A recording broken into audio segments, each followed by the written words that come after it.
What is up to all of the good people all across America and across this world? Matthew here. So this video is addressed to FBI Special Agent Mike Mesick.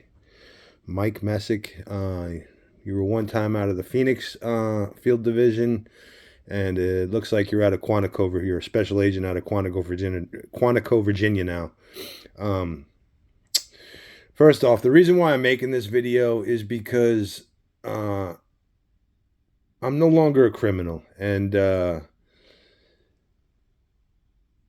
can talk about it. Let me not go off with that. Okay, so because it's wrong, because what took place was wrong in my book. I got codes and morals that I live by, and certain lines I do not cross. And this was one of the lines that got crossed that I did not agree with, and I was 100% not complicit in. And so back in the year 2000, um, I had this lifetime activation pager, and that's the way people got a hold of me if they needed to talk to me. And my mother had been blowing me up for like 6 weeks straight. And at that time period, I was in a really bad point in my life, and I was in the streets, just running and gunning through the streets, all across Arizona and New Mexico and Texas and California and just Las Vegas and the whole Southwest and West Coast, just running and gunning that entire time, and just committing felonies every day, all day, pretty much, and to varying degrees, and I call her back and she says, "Hey, what did you do?" And I'm like, "What are you talking about?" And she's like, "This special agent from the FBI has stopped by a couple times in the last month looking for you. What did you do?" And I'm like, "What?" I'm like, "What do you, I don't know." I said, "I don't know. I honestly don't know." Like, so she gave me he had left his card, and about a month later, I was like, I got to face this, dude. You know what I mean? Like, I assumed they had an indictment on me or for something, that I was getting slammed down. And then when I called him finally about a month later, he refused to tell me anything over the phone. And he insisted that we meet in person. So I honestly thought they had an indictment and I was getting slammed down for, whatever. I didn't even know, you know what I mean? I'd committed so many crimes that it could have been anything. You know what I mean? It could have been one of 1,000 different things that I had been done or, been, involved in as conspiratorial at that level. I really wasn't sure. So I told him to meet me at my mother's house. I drove over there in my car, and when I pulled up, he was already there. I actually got there early, and he got there earlier than I did, and he was in a gold, I don't know, it was like either 1,500 or 2,500, like Silverado or Cheyenne, something like that. I don't know, either Chevy or GMC truck, gold with tinted windows, blacked out tinted windows. And he stepped out of the truck, young, he was in his, I guess, I don't know, in 2000, I would assume you were about 30 years old, 30, in your early 30s at that point. And I got the vibes. He was a good man. He was a good man. You know what I mean? I didn't get shady vibes from that guy at all. I've met some feds that are just like, dude, this guy's a fucking scumbag, man. I've met a lot of people in law enforcement that I'm just like, I could tell you are a low-life scumbag. But that guy, he seemed like an honorable dude. And, his heart was in the right place. And he starts asking me questions. And the first question that, like, really hit serious alarm bells is when he asked me, "Have you ever been down to Mexicali?" And of course, I told him no, even though I had been there many times. And in my head, I'm just like, "Oh, fuck, man, here we go, dude." And so he's asking me questions, and I'm, stonewalling him basically. Finally, I just looked him in the eyes. And I said, "Mike Messick, do me a favor. Just come straight with me. Come straight with me. What do you hear about?" He said, "All right, man, I will." He said, "Did you own a baby desert eagle?" And next alarm bell, fuck. I told him, "Yes, I did. I did." And he said, "Do you still have that gun?" I said, No, I sold that gun a while ago." "Who did you sell it to?" And I said, "Honestly, I don't remember." And I said, "I got a bill of sale laying around somewhere for it, but truthfully, I wouldn't even know where to begin to look for it." And I said, "What is this about?" And he goes, your baby Desert Eagle 9mm was used to murder 2 federal agents down in a bar in Mexico, in Mexicali, Mexico. Um, it was an undercover operation, cartel related, and they ended up, somehow finding out that they were undercovers, and they shot them both with my firearm. And as soon as he said that, I was just like, motherfuckers, motherfuckers, motherfuckers. Because I had sold that gun to an intermediate who dealt with 2 gentlemen who are dead, and they died horrific, torturous, painful deaths. And as far as I feel about the 2 of those motherfuckers, good fucking riddance. Good riddance to the both of those motherfuckers. That's how I feel about it. And I had sold that. I had no knowledge that my gun was going to make it to those 2 shitbags.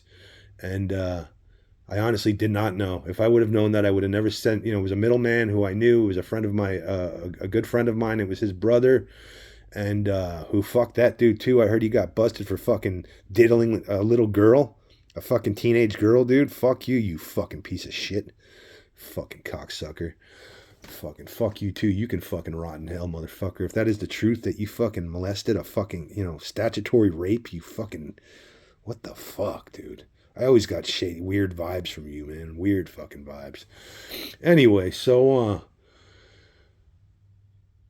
yeah, dude, I was just seeing red at that point. As soon as he told me that, I was like, oh, no, no, no. So anyway, I basically, he just told me that they killed 2 federal agents, and I knew those 2 gentlemen very well. They were, they, not just were they capable of murder, they had a team of sicarios that I had met a few of them, and yeah, killers. And they knew where my mother lived, and they didn't know where they wouldn't have been able to find me, but they would have been able to find my mother and brother. So obviously, even if I wanted to, which I didn't at that point because I was on the wrong side of the law, I couldn't tell the guy anything. But even if I wanted to, you just told me they just killed 2 federal agents, and I knew the guys very well. They wouldn't think twice about murdering my mother and brother if I gave any information. And but like I said, they died very painful and torturous deaths. So the 2 gentlemen's names were Cesar and Chewy. Cesar and Chewy. I never found out the exact story of what took place. I got drips and drabs of it, but I never got straight from the horse's mouth. I don't know if Cesar and Chewy pulled the trigger or if their sicarios pulled the trigger. I really don't know. I honestly don't know, and I wish I did. And the reason why I'm finally talking about this is because I want to move on in life. I'm not a criminal anymore. I shut down a multi-million-dollar, heroin manufacturing operation, trafficking operation that I built up myself, and I ran for over a decade. And then prior to that, I worked with Gumeros out of Nayarit, Mexico, out of Sierra Madres. And I want to move on with my life. And in order for me to be able to do that, I need to be able to be honest. You know what I mean? Be honest. I am no longer, I used to always say, I am 1000% not proud of my past, but I'm also not ashamed. But the older that I get, especially now that I'm seeing all of my fellow, Americans and myself, I did it to myself, being poisoned with fentanyl. I am ashamed, man. I'm ashamed, dude. I'm ashamed that I allowed other people to confuse me so much and take me so far away from who I was as a human being that I became, my father and his NYPD partners built me into a criminal. And, it confused me. And now that I'm, on the other side of all that, and I'm finally becoming Matthew again. Matthew, you know what I mean? Honorable, honest, integrity, morals, all that stuff, all the stuff that I had as a child, and I'm getting it back. I always had my own morals, my own beliefs after I got pushed into that life. I always had solid codes, and I won't speak for myself, I let other people speak for me, but, there's nobody that never trusted me, and that says a lot, I think. Like I said, other people would have to speak and talk about what they thought about me, but I tried to be the best human being I could possibly be to those who were not my enemy and who were part of my flock, And that's how I used to justify it was, so you know what?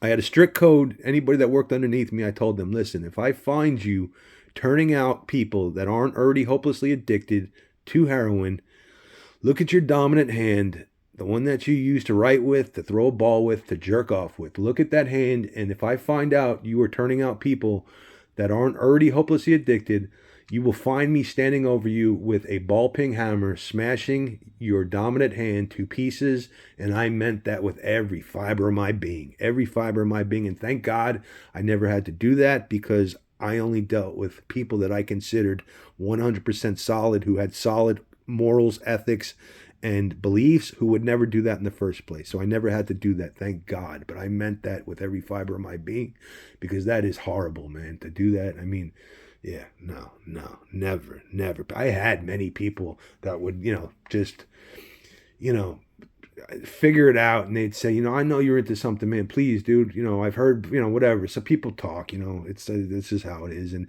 I'd just tell them, listen, man, I don't know what the fuck you're talking about, but I suggest that you seek help, or you seek God, because I don't know what the fuck you're talking about. And the fact that you want to stick that poison in your system means that you are in a very, very fucked up place in life. And I wish I had somebody to tell me that, because I did put myself on heroin just to avoid hurting other human beings. And I wouldn't change that. That's one thing I wouldn't change. I'd rather me suffer, because I would have become a psycho killer, just like Cesar and Chewy, if I wouldn't have anesthetized myself with heroin. Because anyway, I'm going off on a tangent. But yeah, that's why I'm talking about it now. And, if I have to, if the FBI wants to put me in a cage, so be it, dude. So be it. You know what I mean? I honestly, hand to God, I had nothing to do with it. Nothing to do with it. I had no prior knowledge. If I would, like I said, it went to an intermediate, and I honestly did not know that the gun would make it to Cesar and Chewy.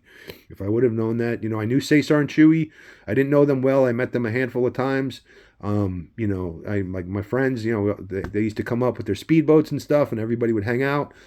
But I don't even know their real names. I know their families owned marijuana plantations out of Guadalajara, and I think they had another couple in Chihuahua, if I remember correctly. But I could be mistaken. It might just be Guadalajara. But they were tied in, with the with the Kiki Camarena plantation. Their families were. And after that, they went and started their own plantations after that got shut down.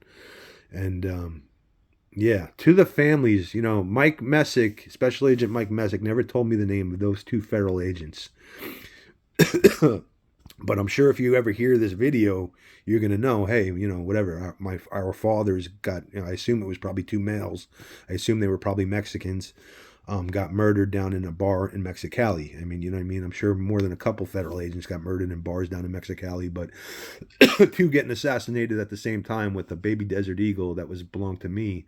You're probably going to know, I'm talking to you. So I'm sorry. I'm sorry that happened. I had nothing to do with it other than selling a gun to somebody who sold it to Cesar and Chewy. From what I've heard, they died instantly, and they died painlessly. I come from a family of NYPD. There was 6 of them on the day I was born, and that is part of the life. When we hunt down bad guys, when you go out and you hunt down bad guys, that's the risk you take. That's the risk you take, and I was never in law enforcement, but I have hunted down more than a handful of bad guys in my lifetime in my past. Not for, petty stuff, for the right reasons, and only the right reasons. But, I pray that you have found peace, and all I can say, and I'm saying this for myself, man, you just got to trust in God, everything happens for a reason, and now a lot of people would say, oh, this dude's turning rat. No, I'm not turning rat at all. Like I said, Cesar and Chewy died horrific, torturous deaths, both of them. And no, I'm not turning rat at all. If that was my father, I would want to know. I would, so they can have peace. You know what I mean? The reason why I'm not turning rat is because I've met more than a few federal agents, DEA agents, that were on both sides. You know what I mean? And once I see that, it's like, come on, dude, there's so much corruption going on in this world. It's like, I've met really, really good people in the Sinaloa cartel and the Guadalajara cartel, and I've met total scumbag killers and all that. You know what I mean? CJ and G, I've never, I've only met a handful of them guys. I never picked sides. You know what I mean? I never had an allegiance or an alliance to any cartel. I wasn't a cartel member. I was just somebody that worked with them and moved moved a lot of their weight. You know what I mean? Other than that, I could, whatever, dude. I'd work with any of them, you know what I mean? So I don't pick sides. And yeah, I mean, and that's, I got one really good friend that walked away. He was a high ranking member of the Guasave faction of the Sinaloa cartel.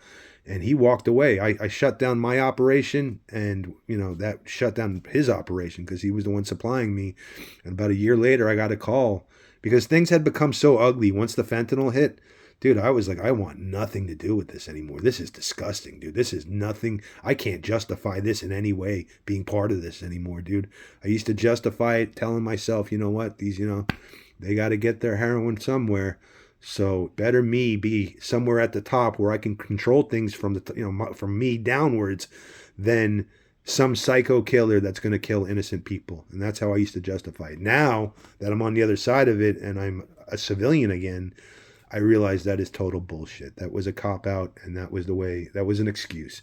In the end, I sold poison to my fellow human beings, something that, you know what I mean, prior to me sticking a heroin needle in my arm, I would have never ever done. You know what I mean?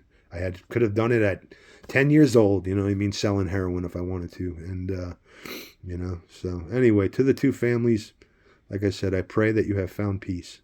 And the people in America, we can't have it both ways, man. We can't. I mean, our people are being poisoned. And this is to the cartels, too. I don't care. But when it comes to fentanyl, I don't care what you do other than that. You know what I mean? Killing innocent people, dude, I don't agree with. Selling fentanyl and poisoning your own people and the people of America and the people around this world, y'all have turned into the devil. And recently I heard that the cartels are talking about stopping selling fentanyl. And as long as you guys did that, you're good in my book. That's all I care about, dude. Stop selling that fucking poison to human beings, man. We are all the product of God, including you. You know what I mean? Like, I don't judge because I know what it's like to come up bad and to have no choice and no opportunity in life except for illegal things. You know what I mean? I know exactly what that is like. And I don't judge you, man, but yeah, that shit is poison, dude. Fentanyl is the devil, and you are serving the devil. So, I know a lot of you, you worship that shit, So better you than me. Better you than me. Anyway, peace.